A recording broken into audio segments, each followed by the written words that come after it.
নমস্কার, সবাই কেমন আছেন? আমি অনন্যা। আমার আরেকটি নতুন ব্লগে আপনাদের সকলকে স্বাগত জানাই। এটি তো আপনারা সবাই চিনতে পারছেন, এটি হলো বনাঞ্চলের একটি ভোজ্য ছত্রাক, যা কিনা মাশরুম নামেও পরিচিত। গত সোমবার দিন অফিস থেকে তোর বাবা ফেরার সময় কোনো এক কলিগ এই মাশরুমগুলো এর বাবাকে দিয়েছিল। যেহেতু এটি টাটকা খেতেই খুব ভালো লাগে, তাই আমি সেদিনকেই রাত্রিবেলা ভালো করে দুই সাইড থেকে পাতলা খোসাগুলো ছাড়িয়ে কুচি কুচি করে নিয়ে জলে ধুয়ে নিয়েছিলাম। এখানে তখন কড়াইটা গরম করতে দিয়ে আমি সর্ষের তেল গরম করতে দিয়েছি। তার মধ্যে দিয়ে দিয়েছি গোটা জিরে, গোটা তেজপাতা এবং গোটা শুকনো লঙ্কা ফোড়ন। আর এরই মধ্যে আমি একটি মাঝারি সাইজের পেঁয়াজ ভালো করে কুচি করে নিয়েছিলাম, সেগুলো দিয়ে দিয়েছিলাম। আর দিয়ে দিয়েছি বেশ কিছুটা পরিমাণ মতো রসুন কুচি। দুটি ভালো করে আমি তেলে ভেজে নেব। আর এই ভাজা পেঁয়াজ রসুনের মধ্যেই আমি দিয়ে দেব, যেহেতু পরিমাণে ভীষণই অল্প মাশরুম, আবার ভাজা করলে আরও কমে যাবে, তাই একটি মাঝারি সাইজের আলু ভালো করে ছোট ছোট করে আমি কুচি করে নিয়েছিলাম। এই পেঁয়াজ রসুনটা সামান্য একটু ভাজা হয়ে গেলে ওই একই কড়াইয়ের মধ্যে আমি আলু কুচিগুলো দিয়ে দেব। আসলে কেউ চাইলে আলুটা আলাদা করে ভেজেও অন্য একটি বাটিতে তুলেও রাখতে পারে, তুলে তো রাখা যেতেই পারে।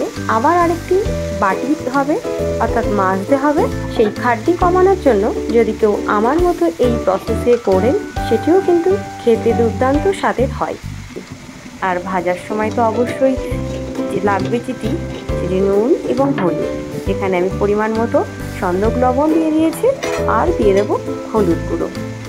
সন্দক লবণটা দিয়েছি তার কারণ, যেহেতু সাদা লবণ শরীরের পক্ষে খাওয়া ভীষণই অপকার, তাই জন্য আমি সন্দক লবণ ব্যবহার করছি।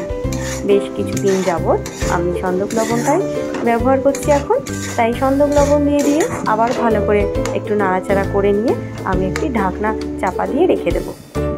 5 মিনিট পরে আমি ঢাকনাটা খুলে দেখছি কি সুন্দরভাবে আমার এখানে আলু পেঁয়াজ রসুনটা ভাজা হয়ে গেছে।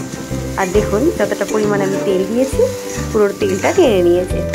যেহেতু তেলটা টেনে নিয়েছে, তাই আমি আলু ভাজাগুলো একটি সাইড করে নিয়ে আবার বেশ কিছুটা পরিমাণে সর্ষের তেল দিয়ে নিয়ে আমি এবার কুচানো ধুয়ে রাখা যে মাশরুমগুলো সেগুলোই দিয়ে দেবো। আর এতেও অবশ্যই আমি পরিমাণ মতো নুন এবং হলুদ গুঁড়ো দিয়ে দেবো, দিয়ে ভালো করে নাড়াচাড়া করে নেব। আমার এখানে ভালো করে মিক্স করা হয়ে গেলে এখানে অবশ্যই পরিমাণ মতো অর্থাৎ স্বাদ অনুযায়ী দিয়ে দেবো এখানে লঙ্কা কুচি। আমি এখানে আমার স্বাদ অনুযায়ী 3 থেকে 4টি লঙ্কা কুচি দিয়ে নিয়েছি। আপনারা যখন কেউ বানাবেন, আপনারা আপনাদের স্বাদ অনুযায়ী লঙ্কা কুচি বা লঙ্কা গুঁড়ো ব্যবহার করে থাকবেন। দিয়ে আবার আমি ঢাকনাটা চাপা দিয়ে অপেক্ষা করেছি। 7 মিনিটও পুরো লাগেনি, 5 মিনিট পরেই ঢাকনাটা খুলেছি। আমি দেখেছি পুরো সুন্দরভাবে মাশরুমটা ভাজা হয়ে গেছে। আসলে এটিতে বেশি সময় লাগে না, খুব তাড়াতাড়ি রান্নাটা হয়ে যায়। আর এই দেখুন, আমি একটি বাটিতে ঢেলে নিয়েছি। গন্ধ তো দারুণ বেরোচ্ছে। এবার শুধু গরম গরম রুটির সাথে খাওয়ার অপেক্ষা। আমার ভিডিওটি ভালো লাগলে অবশ্যই একটি লাইক করবেন, শেয়ার করবেন এবং আপনারাও বানান এবং খেয়ে কেমন লাগলো অবশ্যই কমেন্ট করে জানাবেন। যদি কেউ নতুন হয়ে থাকেন অবশ্যই সাবস্ক্রাইব করে রাখবেন।